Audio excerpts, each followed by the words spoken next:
లక్ష్మీనాథుడైన తిరుమల శ్రీనివాసుడు ఆకాశరాజు కుమార్తె అయిన పద్మావతితో తన వివాహం నిశ్చయమైన తరువాత వివాహ ఖర్చులకు తన చేతిలో డబ్బు లేని కారణంగా కుబేరుని వద్ద అప్పు తీసుకొని నేటికి ఆ అప్పును అవిచ్ఛిన్నంగా తీరుస్తూనే ఉన్నాడు.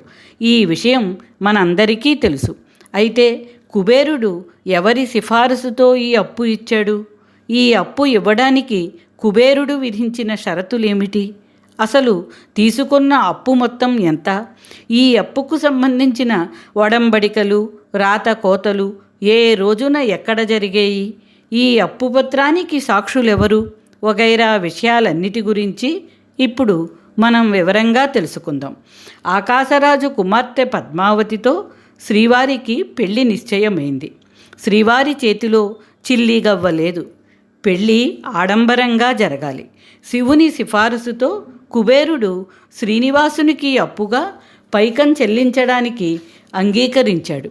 ఈ పైకం అక్షరాల 14 లక్షలు రామచంద్ర ముద్రలు కలిగిన బంగారు కాసులు. ప్రతి 100 కాసులకు 1 కాసు వడ్డీగా కుబేరునికి చెల్లించాలి. అలాగే రుణం మొత్తాన్ని యుగాంతంలోగా తీర్చివేయాలి. ఈ షరతులకు శ్రీనివాసుడు అంగీకరించాడు. అప్పుకు సంబంధించిన ఈ చర్చోపచర్చలు, రాత కోతలు ఇరుపక్షాల మధ్య తిరుమల ఆదివరాహస్వామి ఆలయం వద్ద ఉన్న అశ్వత్థ వృక్ష నీడలో జరిగాయి. హేవిళంబినామ సంవత్సర చైత్రశుద్ధ దశమి నాడు ఈ ఒప్పందాలు జరిగాయి.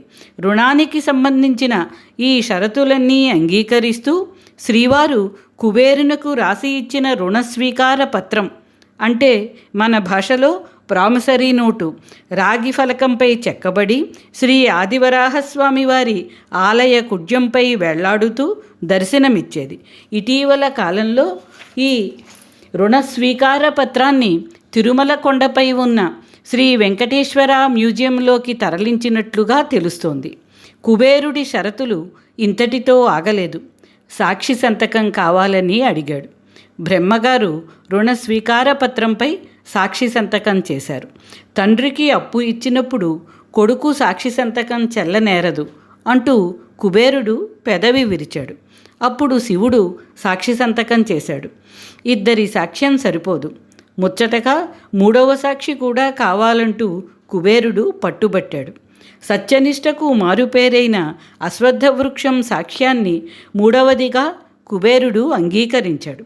ఇలా 3 సాక్షి సంతకాలు చేశాక ఒప్పందం చేసుకున్న సొమ్మును కుబేరుడు శ్రీనివాసునికి అప్పగించాడు.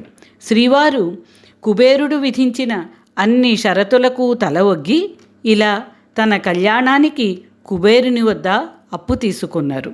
తిరుమలలోని ఆదివరాహస్వామి ఆలయం శ్రీవారి కళ్యాణానికి తీసుకున్న అప్పుకు సంబంధించిన ఒడంబడికలకు, చర్చోపచర్చలకు ఇలా వేదిక అయ్యింది.